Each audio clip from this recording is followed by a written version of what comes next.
দেখে নিলাম ছোট্ট সানভি, তাই তো? একদম সানভি দাসের নাচ।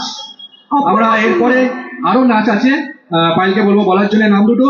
একদমই তাই, আমাদের পরপর অনুষ্ঠান কিন্তু সেজে উঠবে, কখনো নাচ, কখনো গান, কখনো কথা দিয়ে।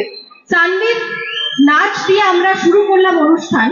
অনুষ্ঠান যখন শুরু হয়েছে তখন আবারও কিন্তু সেই কথা, একটা কথা না বললেই নয়, যে ছন্দে অনুষ্ঠান শুরু হলো, পুজোর আমেজ কিন্তু এখনো কাটেনি। একদম তাই, একদম তাই। আর একটা কথা বলি, আমরা নাচ দিয়ে অনুষ্ঠান শুরু করলাম, তাই আজকে নাচের জগতের একজনের জন্মদিন। তার নামটা জাস্ট বললেই যথেষ্ট, সরোজ খানের জন্মদিন আছে। তা আমাদের উপরন্ত পাওয়া না, নাচ দিয়ে শুরু আজকে অনুষ্ঠান। আমরা ডেকে নেব যারা দুজন নাচবে তাদের।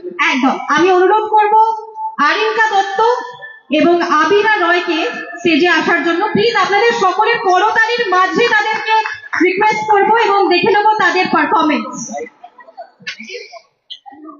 রেকর্ডিং